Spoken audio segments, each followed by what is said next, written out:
Righto, buddy miners. I picked up the phone yesterday, called Access Mining Technology, spoke to a guru. I told you, I've been telling everyone, you pick up the phone, you call them, there's someone on the line that knows exactly what they're talking about. The trusted advisor in drill hole survey instrumentation. They're the companies we operate with, mate. Only companies, JD. Mate, so what do we got today? We've got bit of Adriatic, bit of Liontown. Liontown first SpodCon. Yeah, apparently. Yeah, and they're two companies that are going along that curve of bringing a mine online as a single asset kind of developer, and pretty critical kind of point in their life cycles for both of them. And is the consolidation of the sandstone finally here? Is it? Maybe. Junior gold M&A, mate. Something is coming to fruition, maybe. We're going to get into it. There is a deal. Very excited, mate. What do you got? Bloody bit of iron ore. Champion Iron. They fly under the radar, but they make a bit of money, and they're at that sort of premium end of the iron ore production spectrum. So I think they're going to get more and more attention over time. Champion Iron Ore, also known as Champ Iron Ore, Trav. Just like you, mate. Take it away. Leader of the way, Champ. Oh, jeez. Carl, Kalgoorlie boy, what do you calm got? myself down. All right, so Adriatic, we'll start there, right? Because Adriatic Metals, it's really, really interesting to me at the moment, gents. They're of course ramping up their VRIFY silver, zinc, lead, polymetallic deposit in Bosnia, and it's a project and company we've talked about a lot. In part because it's stonking great, and in part because they're at the part of that Lassonde curve we get so interested in, like Bellevue, like Liontown. And in the case of Adriatic, they put out their quarterly yesterday, and I was pretty interested in it because Adriatic, like if you think of the NPV of an undeveloped project, your NPV before you start construction is a bit, and then as you sink the capex, you hit maximum NPV, right, like kind of right before the kind of cash flows start coming in. And so like in theory, they should kind of be at maximum NPV right now, just from a financial model perspective of their asset, because they start depleting. Exactly right. The capex is sunk now. Production's kind of ramping up, going through commissioning. You're almost about to start stoping and all that sort of stuff. So, and yet their share price is down 35% in basically 6 weeks, which just gets me really intrigued, right? Because something's happening there. The market's pricing in more risk than a valuation model should be doing. Yeah. And the short interest has risen too. So the short interest is up from 0.5% to 2.7% on the Spark chart. It suggests to me that the market's nervous, right? And that's sometimes we see this sort of stuff happen. Sometimes the market's right, sometimes it's not. But when it happens in ramp up, it's always worth digging. And there's a few things to hone in on with the quarterly, I think. Remember, they raised US $50 million in the last quarter as a bit of a buffer there. But looking first at the cash flows, operating cash flow for the quarter just gone was negative US 11 million. Investing cash flows negative US 23 million. So a bit bleak on the cash front if it wasn't for the equity raise, and so they're having like a slower ramp up than some expectations were. And they've got 143 million in drawn debt as well. So there's a few separate talking points on the company's cash position, change in cash that might be kind of hindering ramp up expectations. And that's kind of flowing through into the market so far. Yeah, I think if you surmised it, like between the development of it was pretty disclosed about the poorer than expected ground conditions in the capital. Yep, got better to the ore, and a lot of the intense ground support and sets they had to put in for that, and then recently, which would probably go into the query around was it the title for the land for the TSF and everything? I will get, exactly. There's a bit of that going on. There is, yeah. And the first one you're totally, right on. We've talked about a fair bit, and that's development rates. They're actually improving. They've been a sticking point for Adriatic, but they're kind of up 32% quarter on quarter. They're now doing 262 meters per jumbo per quarter, but their DFS kind of had 600 meters per jumbo per quarter. Like you said, though, the tough stuff is in the development kind of area, and they're like they actually haven't started stoping yet. So, and that's the other point on cash flow too, right? It's all been development ore so far. So, stoping commences in August pending final permitting. So, as a result of that, even though this is an underwhelming quarter, Adriatic, they're maintaining that nameplate is actually going to be reached by Q4. this year as a result of that. And then they also had the mining going owner operator as well, because they had I think that Yep. the building the relationship with Bosnia. Yeah. So they had the local mining contractor. I think now they've gone owner operator. I think logistically getting things there it would be a bit challenging as well to Bosnia, like the supply chain. So I think a lot of teething issues just on the mining services and the supply to that joint as well. Amazing. Like, you could create a huge list of the obstacles that come your way when you bring a new mine online, and especially a new mine online in a jurisdiction that doesn't have a lot of mining. Offset by the grade. Yes, exactly. Yeah, you took the words out of my mouth. That owner operator, they had to buy the contract out, so that cost them a bit of cash up front as well, and a bit more down the line.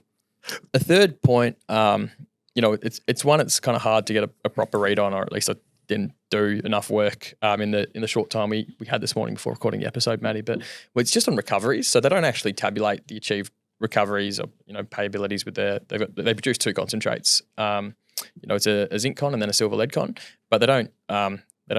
There's not like they don't tabulate what the recoveries are so far. But there is this commentary that metal recovery rates are improving consistently, and the processing team is working on delivering further enhancements and optimization of the plant. So naturally, I think there is some digging worth doing on recoveries, because that's a sentence you kind of include when current recoveries are probably below your expectations and you want to assure the market that they're getting better. And to be clear, I don't think you'd be expecting the plant to be bloody, humming straight away. You are improving things during this commissioning phase. It's not like you just expect it to be bloody amazing straight out the gate. But and development ore, remember, as well, is always a lower grade. Exactly than the right. stoping ore. 100% right. I think I'm not sure of the width of their ore. That's specifically what they talk about too, right? The fact that the stoping ore is going to be going in lifts the grade profile, and then as a result of lifting the grade profile, your recoveries should lift too. Which we've all learned all over it. But I do still wonder, like they do say that the concentrate they produced is saleable, which is good, but I do wonder if there's what are the expectations versus realities so far, even kind of grade adjusted, how are things going on the deleterious elements, how are things going on the penalties, the payabilities, the recoveries given the development ore and all that sort of stuff. Like how are those actually kind of matching the estimations? I'd be really curious to get more information on that. And like they chucked in a bunch of what their assumptions were in the DFS, and we can kind of flash them up.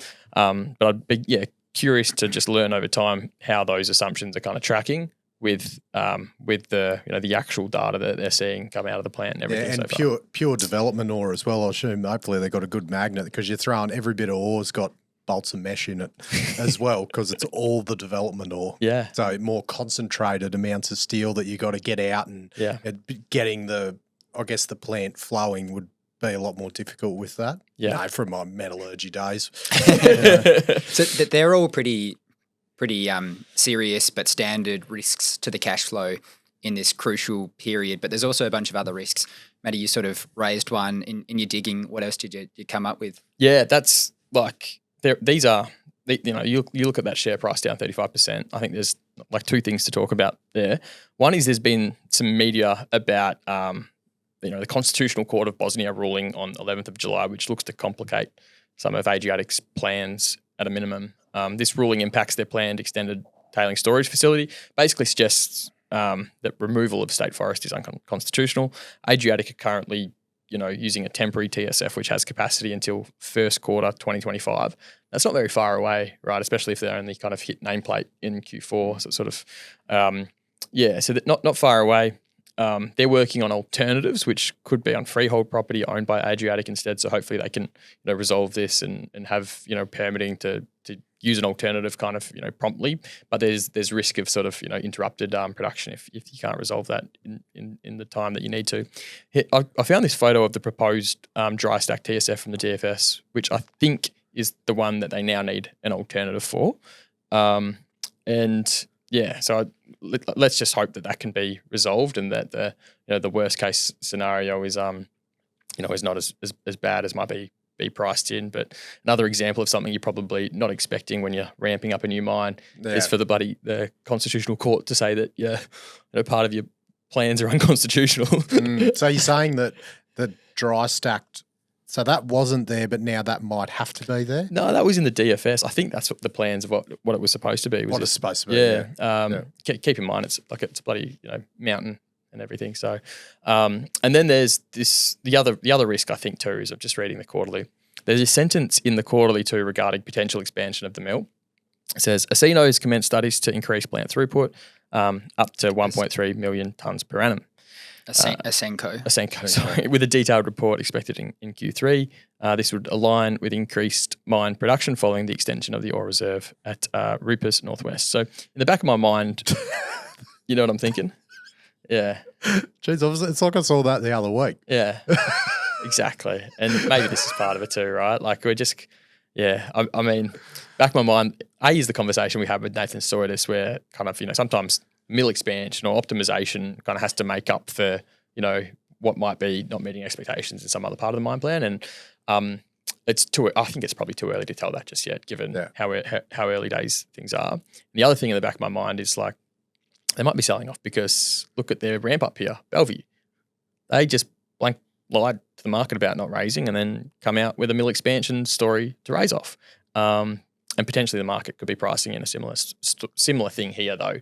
They're kind of, okay, what if they have to come back to the market to chuck in extra capex for the mill, to maybe there's some capital associated with the TSF that needs to happen. Maybe there's a delay in production as a result of that. Maybe there's some more time that needs to be bought. Maybe there's some balance sheet kind of implications because of the debt too. And maybe the market's kind of pricing in a bit longer to play out before you can actually have the rosy production profile that you were sort of banking on beforehand. Well, we don't harp on about ramp up risks for no reason because you can just see that it is like freaking hard, and the percentage of success rate of what would say we've had a brilliant ramp up of our operation, which is a freaking complex thing to do, is so rare, and that's why That's why your Mark Clarks get rated. Yeah. Like they do, because when they do execute a complex thing, it's in the lower percentile of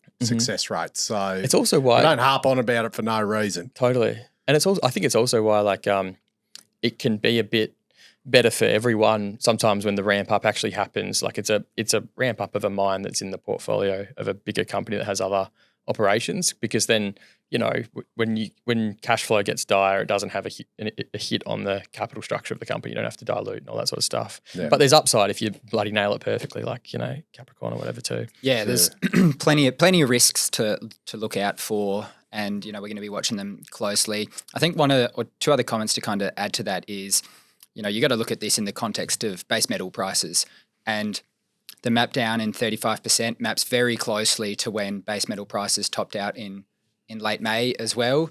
Silver has come off, zinc has come off, lead has come off, copper has come off, since then. So that doesn't obviously bode well, but that was part of the reason why they'd run up and why they were able to raise capital at a very decent price 2 or 3 months ago as well. So silver was the next big thing.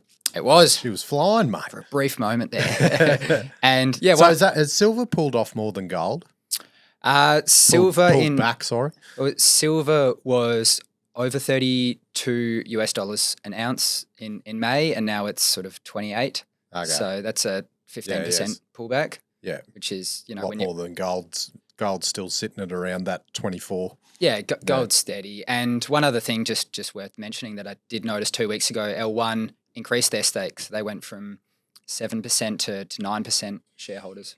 Yeah, and that's intriguing, right? Like L1, they're typically pretty good investors as well. But so that's why it's so intriguing to me, because if Adriatic have a good grip on the challenges and things are improving and the TSF is resolvable, like this ramp up could look like the ramp up of Red 5, where you have your hiccups and then things hum.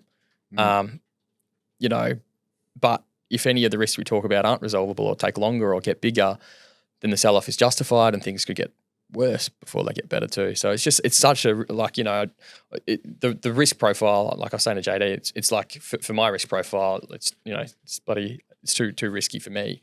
But I could easily just respect someone who took the opposite view, like, an L1 and think, heck, I reckon I've got it on the way up here from here and the rest is resolvable. It's too hard for me to determine that. It'd be funny how ramp ups and disclosure and they wouldn't need to disclose, but how ramp ups would go and strategies would change if the companies were private and you didn't have to have the deal with the share market. You just went about it and you did it the easiest way possible, without having to friggin' deal with the stock market thinking, things would be different.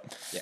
And then I didn't write this one up, but I think it's worth just throwing in a comment about Liontown as well. So, they're a bit behind the schedule of Adriatic, but they've just had first production, right? Now talk about short interest. Their short interest, I think, is up to like 11.5% when I looked at Spark, and so they're kind of bringing production online in the worst possible pricing environment in some respects. So again, one to watch out. They're if they have any of the unexpected hurdles that were thrown at Adriatic while commissioning, they're super fragile as well in some respects. So it's a really vulnerable period for these single asset companies that are trying to bring online good mines. Yeah. God, I don't envy that. That's going to be a very interesting one to follow. The first whole ore flotation project at 3 million tonne per annum, as you said, in a depressed lithium pricing environment. But glad they've had first production on schedule. Like, that's positive for them. Good on them. Hopefully, hopefully they can fine tune things, ramp things, and everything like that, and hopefully their unit costs can still kind of wear the cycle. God, imagine all the shit that went in to get that first bit of spod powder. Fucking hell. For that, just the whole mill, the bloody infrastructure required. Holy snap and duck shit. Yes. Right. Alto, Brightstar. Synergies. So they're both in trading hold. Is that what's in the AFR that they're merging? These two? No, it did come out of the AFR, but you can deduce from both being in trading halts that that is a deal coming. So deal details yet to come out. So we can confirm based on the announcements that Brightstar are conducting a capital raise on their end and a potential change of control transaction for Alto upon completion of that is conditional. So they're basically buying Alto with script. Brightstar are going to be buying Alto, and looks raising like an 25. all script deal, and probably raising some dosh as well. So it's interesting the dosh, if they're getting Alto all script, if it's all script, I think, which is what AFR said, what the capital raise is for. So whether there's another element to it or not. You constantly come raise, don't you? Yeah, it might just do a capital raise as well, or whether that capital's being used for a third part of the deal. You think they could be buying something else? Well, I'm not sure. That's what I'm going to throw around. Okay. Not sure. So, and this might actually mean that the sandstone project for Alto might actually do something. Like, they might actually do some step out drilling and start drilling deeper and fucking hook into it, which would be pretty impressive. So, what are you trying to say, Matty? I've said enough. Because getting Alto by itself doesn't change too much at this stage, other than removing corporate costs and maybe, as I said, start pumping some money into drilling. And because it's been sitting idle for ages, just waiting to be bought. Alto? So, yeah. I don't know if it's waiting to be bought or it's been hard to do a deal. Because they've faced a lot of corporate interest historically. Like, there's Gold Sea tried to acquire him. You had Adamant tried to acquire him. Middle Island tried to get a deal I think there done. are different ways of saying the same thing, though. I reckon I've heard word on the decline. A few more established, larger gold companies submit MBIOs and kind of get nowhere in the process too. So, heck, now a deal's going to be announced. Yeah. So. I'll get in. Yeah, I've got another comment on that. So who's in the region, what might be happening? Because I think I don't know if there's another part to this or not. So you got obviously Horizon Gold and Oehlman, and you got Gateway just all in the sandstone. Next door to Sandstone. I think they got 500,000 ounces as well. None of them are in trading holds, so I don't know if they're involved at this stage because Oehlman, they've got that. They got that off Middle. That was Middle Island. Yeah. Yeah. So that they've got the old 550,000 ton processing plant that needs refurbishment. Can't be refurbed. In my opinion, that thing is pretty just bloody knock it down, start again. Then Horizon Gold, remember, which is majority Zeta, because they snatched up the $3 million stake in Alto last year from Westgold. Yep. That was the 9.9%. I think it's been diluted a bit since then. Yep. And they borrowed the money from Zeta their largest to shareholder. get that stake, who owns 75% of Horizon Gold. And they've got that old Gidgee mill. I think that's only 600,000 tonne per annum. Okay. I didn't know they had a mill. Yeah. Yeah, the Gidgee, that's part of that. I think that's old. Needs refurb. Yeah. Because that whole Zeta, I re-listened to my pointless history on the sandstone last year. Fuck, I told you it'd come in handy because I forgot that the whole Zeta stake come out of Panoramic because Panoramic spun out Horizon Gold. Yeah. And then Zeta bought the remainder of the stake from Panoramic. Love history. Kirkalocker's the other one. So that's in admin from the whole Adaman thing. Yeah. Because that's 212 k's away from Sandstone, and that's a 2.5 million tonne per annum mill. So that's actually got a bit of size about it. So that'd be probably the preference because but it's if you're going to be feeding open pits into it. Yeah. I haven't heard an update about that in so long, and it's like to be the world's longest admin process if it was still in admin. Because it must have been the whole rivet bloody. Oh, it's a bloody circle of life. All the mining contractors also owned the mine, so it was a bloody. That'd be a tricky one. Yeah. Because Agnew's that's probably the closest decent size, but no hope dealing with. I don't think Goldfields would be a toll treating option. Not sure, but that's pretty close because that's just up the road before Leinster. Walloona, that's 180 k's away along the Sandstone Road, and then that's actually pretty close to Horizon Gold stuff. Really? Yeah. So if you go, there's a road that Sandstone straight up to Walloona. What's the trucking distance? 100 and I think I got it here, 170, about 180. Gotcha. From Sandstone all the way up to Walloona. So you're getting on the upper bounds of trucking distance. Yeah, but they're twos, low twos. Yeah, I don't know. It depends how you look at that versus the cash, the MPV of bloody spending the capex on a new mill, I guess. Well, I always had the hunch that because that's 2.1 million tonne, 3 million, so that's got a bit of size about it too. Yeah, I always had the hunch that Alto could drill out and have a resource that could justify maybe potential standalone if you get a bit creative, but don't know. Darlo. That's another interesting one. How far is that? That is 228 k's away. Yeah, okay. From Sandstone. But that's only 1 million tonne. Yeah, so it's a bit smaller. So, but it depends if you're easier to expand a semi-big one than a real old shit one. Or could you bloody move the mill? Just bloody. Well, I think you can move mills these days. Yeah, I think maybe do that. Move a bit of it. Yeah. Move some of it. Yeah, I think who was telling me? Someone said you could. You could move a mill for bloody 40 million or 10 or 40 million or something.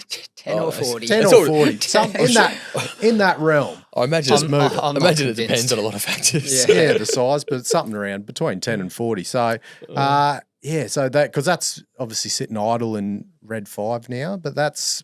But Matty, the real question is we've been speaking for over a year now about consolidation in Leonora and consolidation in the Murchison and whatever.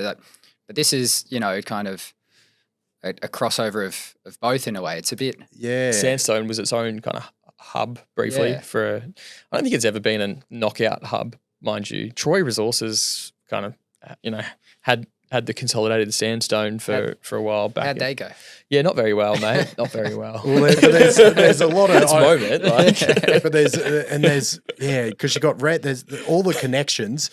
That Labyrinth picking up Vivian, which is right on that road as well, which is right next to near Agnew. Yeah, and they were trucking so that's in the play, and so that's close to Red 5, Darlo. But that's got a bit of as well, and then Genesis are obviously shareholders in Labyrinth, and then there's the whole potential Genesis Red 5 thing coming together. So there's a heap of part whether people are trying to get in first, get ahead, and how that, like, I know you say sandstone's separate to Leonora and all that, but it might all come together. Who knows? Because remember, Brightstar, who are getting this now, have got the Menzies stuff right near Genesis's Gwalia and all the Laverton stuff near their Mount Morgans. So there's frickin' overlaps everywhere. Yeah. So keep me bloody eye on it. This sandstone thing I've got a double turnkey solution. Tell me. MMS and Silverstone. Because they're all turnkey. They're turnkey together already. Yeah. Mining, power. I've got double turn. I've got turn, like pretty much a U-turn key. Run me through the keys. Well, the only way to start open pits pretty much in WA now is with MMS. Yep. Zero barrier to entry. They pretty much free carried bloody to start it, and then you just pay them back later. It's pretty much the best bloody arrangement ever. They take on the risk. On the risk. Gurus at Move and Rock. Then you've got Silverstone to sort out any bloody water infrastructure, surveying, power solutions, people for the mines, the mills, bloody Brightstar. If you're listening, like I'm hoping they've made the call already. I would not want to be getting them to do it. Like I'm probably tempted to call up MMS and Silverstone myself. So look, if you couple all that together, like we've turned two separate turnkeys into just a mammoth of a frickin' mining solution to get this sandstone going. I think the future of sandstone is going to be hinging on MMS and Silverstone's involvement. So, mate, is there anything that those two companies can't do together? I think. Yeah, it's a good point, mate. So, I think maybe the S of MMS will be Silverstone. Like it could turn into mineral mining Silverstone. Like this could be a super merger. But if Brightstar wants to be a miner and not just a dealer, then you got to engage these professionals into it. So bloody mate, I can see that happening. I look forward to it, Matty. Yeah, and we've got other partners that can go drill the holes too. Fucking, we are offering everything. We are the turnkey. I'm hoping that tomorrow we'll have a bit more info on what's actually going on here after me just making up my own ideas about it. But it could be interesting. JD, champion on. One more story to talk about. So these are an iron ore miner out in Canada, $3 billion business. They are one of the biggest success stories in our industry over almost the last decade. It's really from the depths of the iron ore lows in sort of 2016 is when these guys got on a hell of a run. So the quarter that's just been, they did 3.8 million dry metric tons in production and sold 3.4 million tons. And like I think I said earlier, it's a high grade product that they're selling, 66.3% iron concentrate. And that 3.4 million tons was a record for them. So they're heading in the right direction. They sell this at a net price of US $99. Now their gross selling price is sort of marked against the P65 index, and it was actually a little disappointing. So P65 obviously implies 65%. They have a slightly better quality product than that, so you'd expect them to get a bit of a premium on that index, but that wasn't the case this time round. So that's kind of disappointing to see, and it's not a point that should be glossed over too much because receiving a premium price is pretty core to the investment rationale at Champion Iron. And these various indexes you see in iron ore pricing, they're relatively nascent, especially on that sort of premium end. Like I said, I think they're going to be a bigger and bigger deal into the future, but they're nowhere near as sort of, well referenced as the P62 and the 58% quality products out there. But that's one to watch because you want to see in future, I couldn't help but think of our conversation with Rusty. You as the company want to inform the market, you want to get paid for your better quality product. So that's a sort of journey that needs to happen. And, no doubt they'll be wanting to do that because it's she's primo. Yeah, exactly. Where you get your money from and you want to be paid for what you produce, especially if it's a higher end sort of product. On the other side, C1 costs of US 77. So obviously we're not talking about a BHB or an FMG. The scale is nothing like what those guys do, but costs are heading in the right direction. C1 was down 5%, although your all-in sustaining cost ticked up. And there's a bit of seasonality to this out in Canada. When the weather is a bit better, you can do tailings lifts, you can do a few more rebuilds when it's not completely frozen over up there in the far north. Which province is it in? On the south end of the Labrador Trough, approximately 13 kilometres north of Vermont, Quebec. Because Rio's got the iron ore in Labrador that they got out of north, eh? I believe so. Yeah, mate. Yeah. Fucking Rio could be a takeover target. Yeah. So when you break it down, how this business did this quarter, they produce at $92 Aussie.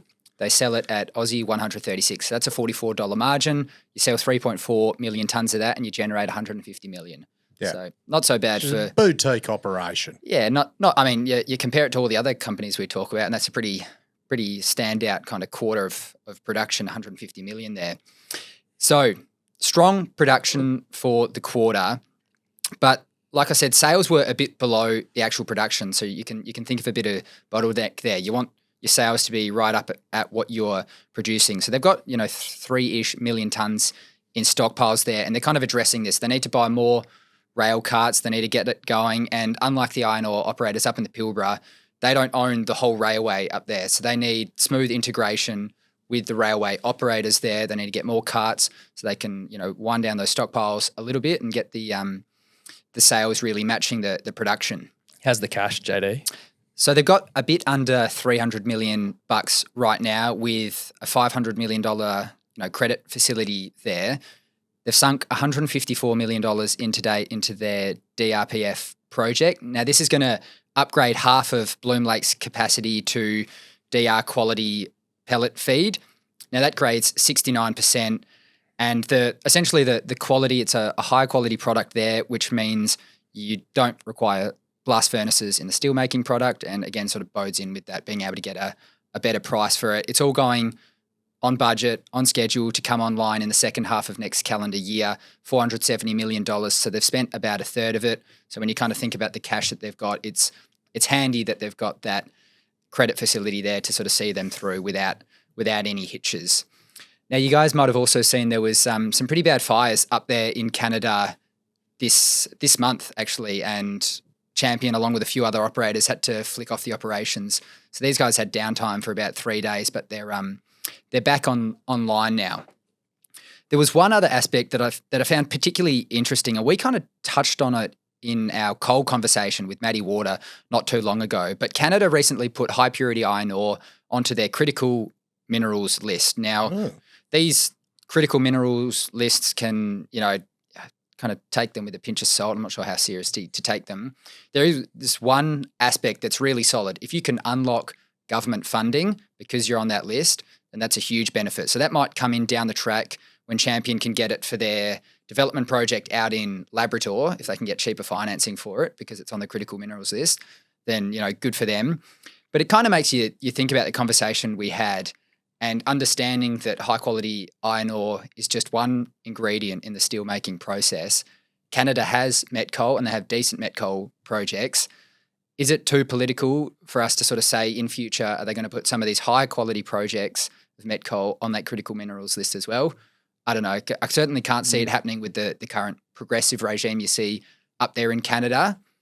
But maybe in time, it's a way of prioritising better projects over, more emissions intensive projects, and meaning better quality product comes out of the ground. So you get to the goal that sort of society moves to in time. Oh, imagine a vertically integrated iron ore producer with the bloody iron ore, the met coal. Steelmaker. Buy a bloody smelter.